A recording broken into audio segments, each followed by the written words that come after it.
Hola, estamos en Punto Crítico, programa de televisión de la Unidad de Medios de Comunicación de la Universidad Nacional de Colombia, y yo soy Carlos Alberto Patiño Villa, profesor titular. En medio de la pandemia, como hemos visto, pues han pasado muchísimas cosas en el país, en el mundo. Sin embargo, en el país se ha vuelto cada vez más preocupante un hecho que ya venía sucediendo de antes, y es el aumento de condiciones de inseguridad, de violencia, de asesinato, el asesinato constante y permanente de líderes sociales, una situación bastante difícil de lo que tiene que ver con la condición de la seguridad de los ciudadanos en las áreas más apartadas. Y en los últimos meses esto se ha de alguna manera vuelto más crítico todavía con la reaparición de un viejo fantasma en la violencia de Colombia, que son las masacres. Para hablar de este fenómeno, para entender qué está pasando en el país, para mirar cuál es su contexto, hemos invitado al profesor Carlos Mario Perea Restrepo, quien es doctor en estudios latinoamericanos de la Universidad Nacional Autónoma de México, es magíster en historia de la Universidad Nacional de Colombia y es psicólogo de la Universidad de los Andes, es profesor de tiempo completo del Instituto de Estudios Políticos y Relaciones Internacionales de la Universidad Nacional de Colombia. Profesor Perea, muchas gracias por estar con nosotros en Punto Crítico. Buenos días, Carlos, ¿cómo estás? Muy bien, profesor Perea. Quiero arrancar con esta pregunta que realmente es preocupante, y es que estamos frente a un reinicio de la violencia. ¿Es la violencia continuada? ¿En qué contexto estamos en el país hoy? Pues porque el asesinato de líderes sociales continúa, la violencia cotidiana parece no disminuir, hay una especie de repunte de nuevo de la criminalidad común, el narcotráfico parece estar más fuerte que en otro momento. Bueno, ¿en qué contexto estamos? Estamos en un contexto de recrudecimiento del conflicto. En este punto estamos en un momento en que estamos pasando por un escalamiento, pero lo que hay que señalar es que en cualquier caso estamos enfrentados a un conflicto de naturaleza distinta. No es exactamente el mismo conflicto de antes, porque venimos de un proceso de paz de una década anterior, de década y media anterior, en donde se hicieron las negociaciones con los dos grandes actores que protagonizaron la guerra desde mediados de los años 90. A comienzos del siglo se hizo la negociación con los paramilitares y luego se hizo la negociación con las FARC. Por eso teníamos tanta esperanza en que el proceso de paz, las negociaciones de La Habana, pudieran realmente concitar una unidad en el país, un pacto en el país para que camináramos hacia la paz, pero resulta que eso no ha sucedido. Estamos enfrentando unos actores que son sucedáneos del paramilitarismo, que tienen control territorial sobre multitud de lugares del país. Estamos transitando a unas disidencias, hay quienes dicen que no se les debe decir disidencias, sino residuales de las FARC, que no actúan en las mismas condiciones, ni los actores sucedáneos del paramilitarismo actúan como actuaban los paramilitares, ni estas disidencias actúan como actuaban las FARC.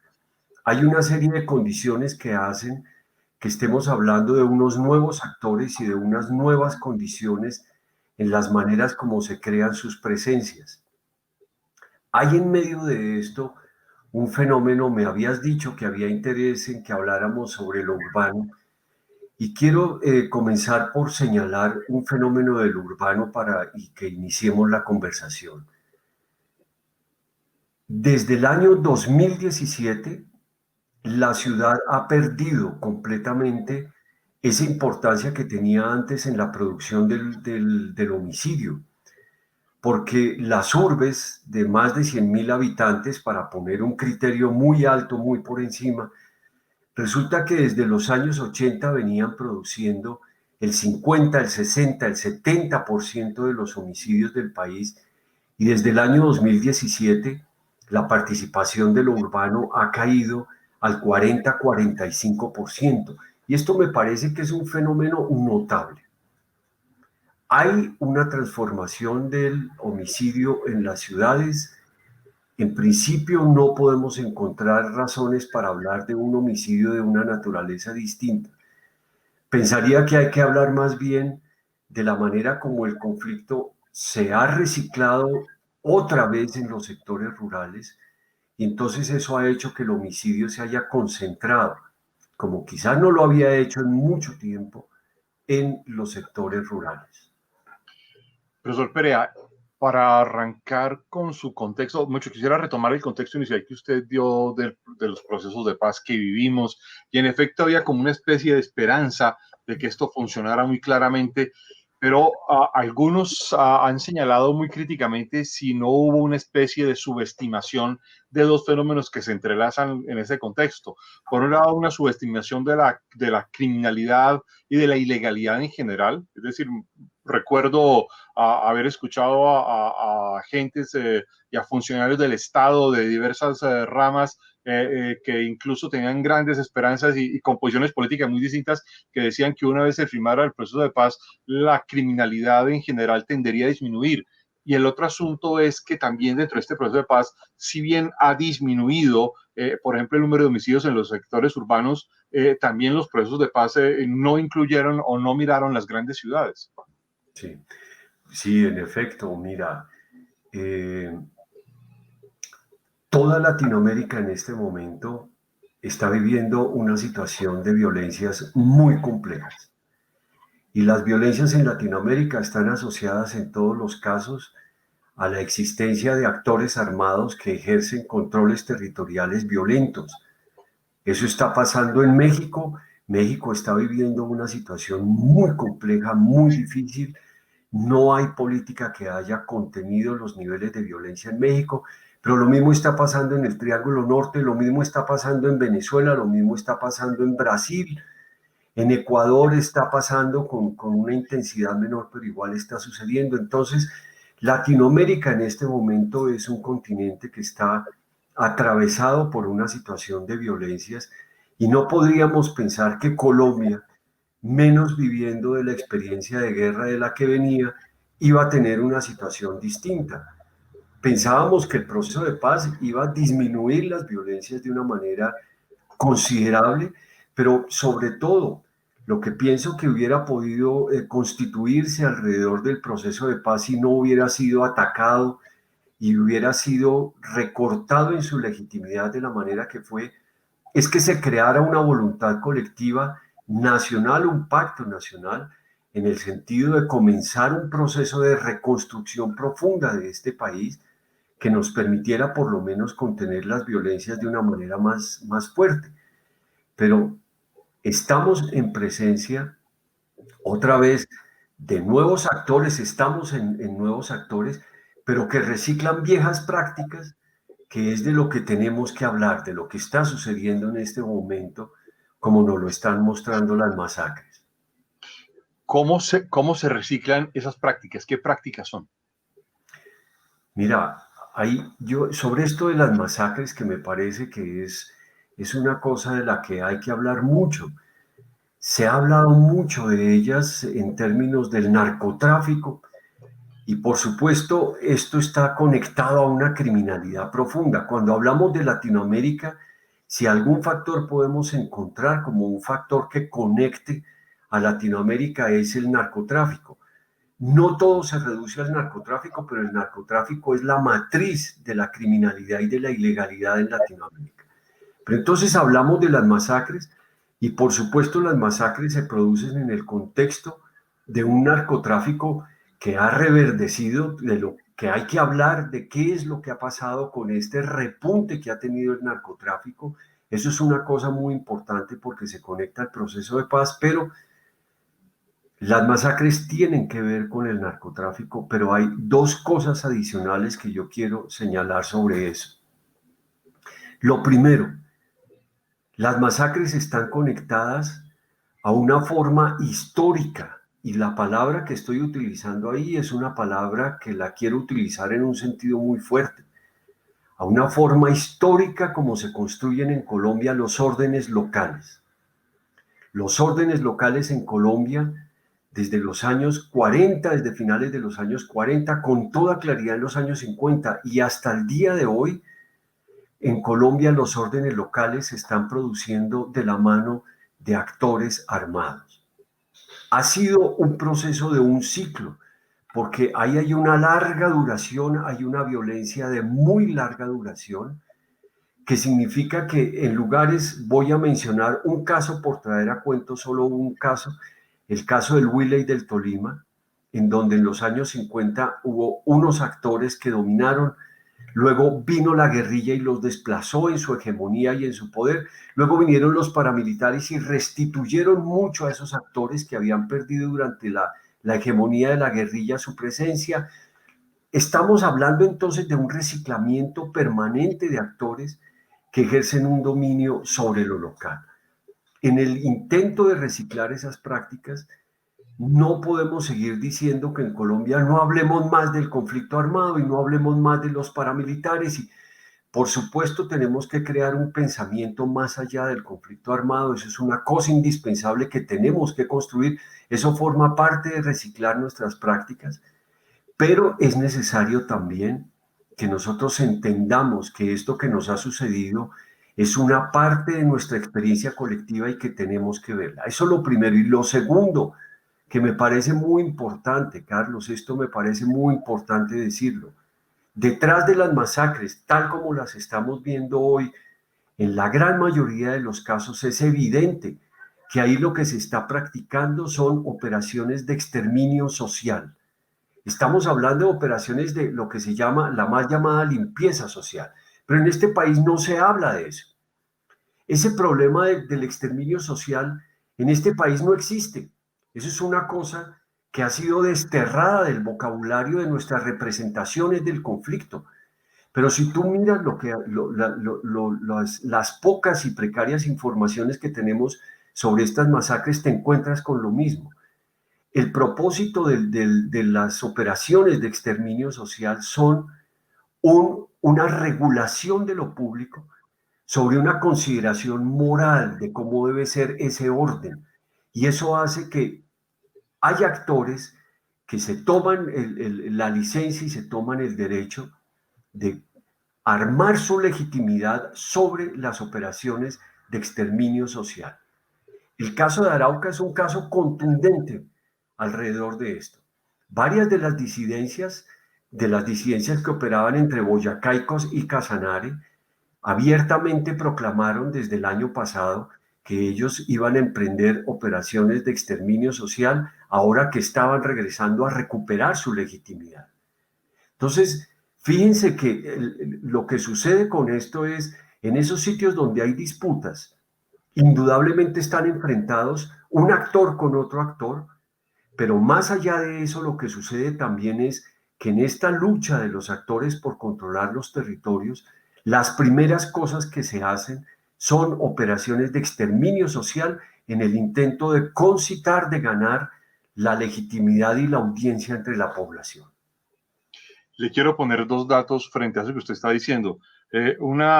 Digamos, una especie de primer balance dice que entre el 1 de enero de 2019 y el 22 de agosto de este año se han presentado 93 masacres con 348 personas muertas. Esto realmente es espeluznante, es muy preocupante. Le digo preocupante además porque usted lo ha señalado ya para los que tenemos, pues la edad que tenemos usted y yo, y que crecimos en un momento muy difícil. Y quiero recordar a los que crecimos, por ejemplo, en ciudades como Medellín o Cali, esto no es jugando, esto es en serio, ¿no? Esto es una situación realmente preocupante. Muchas personas dicen, por ejemplo, que en los barrios populares de Medellín es como si estuviéramos reviviendo la década de los 80s. Algunos en Cali dicen que no hemos salido de una situación de exterminio y de limpieza. En los sectores más populares de Bogotá la tensión se mantiene, pero también hay una especie de ausencia de información permanente. Pero lo mismo sucede, por ejemplo, en las poblaciones del Magdalena, y muchas de estas masacres han sucedido en áreas muy golpeadas por el narcotráfico. El departamento de Nariño, el departamento del Cauca, el departamento del Valle del Cauca, la zona de Putumayo y Guaviare. Usted mencionaba ahora Arauca, pero tampoco escapa Boyacá, por ejemplo, tampoco escapa la costa atlántica. Es un fenómeno que recorre el país. ¿Cómo entenderlo? Mira, en En la trayectoria del paramilitarismo, ellos decían abiertamente que su tarea política era hacer una lucha contrainsurgente, tenían que hacer un trabajo de contención de la expansión de la guerrilla, pero su otro objetivo era la limpieza social. Entonces la pregunta que tenemos que hacernos alrededor de esto es, ¿qué es lo que sucede que un actor colectivo del tamaño del paramilitarismo, de la envergadura del paramilitarismo, del peso del paramilitarismo, siente que para crear audiencia y consentimiento entre la población tiene que hacer operaciones de exterminio social? Entonces, ¿qué es lo que piensa un actor armado como el paramilitarismo cuando enuncia un principio de esa naturaleza? Pero, ¿qué es lo que hay en la sociedad colombiana que también sienten que ganan simpatía con los actores en la medida en que los actores hagan estas operaciones de exterminio y establezcan el orden? Entonces es una cosa que va de los actores a la sociedad, porque en la mitad están las bandas criminales. Es una palabra muy compleja y muy polémica esa de bandas criminales, pero cuando hablo de bandas criminales estoy hablando de organizaciones criminales en los barrios, por ejemplo, en los sectores populares de las ciudades. Y allí hay organizaciones criminales que en el momento en que ganan un cierto poder y una cierta presencia, lo primero que hacen es comenzar a hacer operaciones de exterminio social. Pero lo mismo piensan muchos dirigentes de las juntas de acción comunal. En el momento en que están enfrentados a los problemas de conflicto en sus zonas, se sienten impulsados y se sienten compelidos a convocar a la gente alrededor de las operaciones de exterminio social. Entonces la pregunta, Carlos, la pregunta es cuando me dices, ¿qué podemos hacer para cambiar esas prácticas? Es que tenemos que plantarnos frente a preguntas como esta que nos supone esto del exterminio social, porque fíjate que en el exterminio social indudablemente encontramos actores armados. Acabamos de hablar del paramilitarismo, pero también encontramos que allí lo que hay son los vecinos organizados para matar a los vecinos. Es una pregunta muy profunda sobre el lugar de la violencia en la tramitación de nuestros conflictos. A alguien que usted debe conocer, que es Fernando Quijano de Corpades en Medellín, Antioquia, lleva ya varios años denunciando, por ejemplo, la presencia de carteles mexicanos en barrios de Medellín. También la Policía Nacional ya hace años ha demostrado que hay laboratorios de los carteles mexicanos en los llanos orientales colombianos y que combatirlos ha sido mucho más difícil de lo que muchos suponían hace un tiempo. Se lo digo porque, si usted recuerda, en los años 80 y 90 se decía que México se estaba colombianizando. En los últimos años se dice que Colombia se está mexicanizando y el panorama de la mexicanización es realmente terrible, donde además incluso hemos visto a ciudadanos que se han armado, ni siquiera en grupos que uno pueda calificar de paramilitarismo, sino casi que de autodefensa ciudadana frente a grupos absolutamente extensos. ¿Estamos frente al borde de una mexicanización realmente? Mira, yo diría que es una manera equívoca de mirar el fenómeno.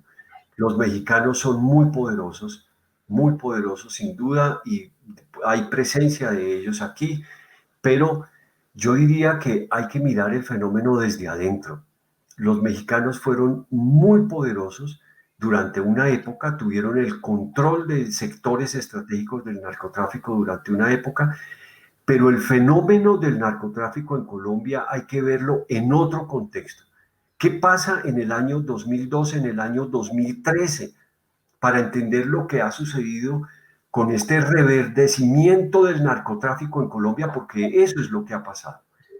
Ha sucedido que el negocio de la coca durante esos años tuvo un proceso de expansión impresionante. Los mercados se ampliaron de una manera muy fuerte. Ya no estábamos hablando solamente de lugares de los mercados fuertes en Estados Unidos y en Europa, sino se empezó a hablar de mercados en Asia y en Oceanía.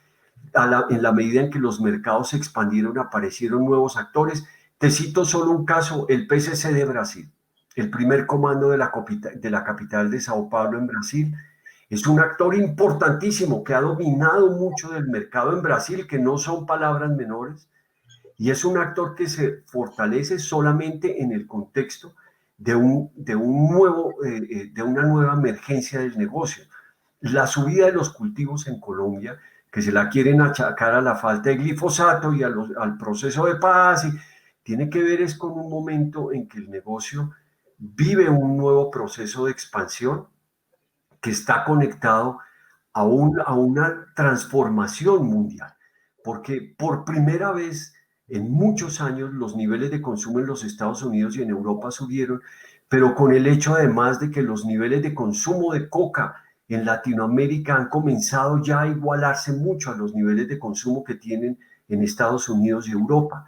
Entonces, fíjate que estamos hablando de un negocio que surge por todos lados y es en ese contexto en donde toca ver esto. No podemos seguir mirando el fenómeno del narcotráfico en Colombia ligado al auge de México y a la presencia de México. Profesor Perea, nos quedan 30 segundos. Ops, ya. ¿Cree usted que el Estado colombiano tiene cómo reaccionar de forma positiva para proteger a los ciudadanos en esta pandemia de asesinatos y crímenes? No, en este momento no la tiene, no la tiene. Porque además es una cosa no solamente del Estado, sino tiene que ser un proceso profundo de Estado y sociedad, pero para eso tiene que haber un proceso de recomposición de la sociedad y un proceso del Estado de mirar de manera distinta a la sociedad a como la está mirando en este momento el Estado y el centro democrático. Profesor Carlos Mario Perea, quiero agradecerle mucho que haya estado con nosotros en Punto Crítico, muy amable. Bueno, muchas gracias, Carlos, muchas gracias. Los esperamos a ustedes en este panorama tan preocupante con el que quedamos con el profesor Perea. Hasta una próxima emisión. Muy amables. Gracias.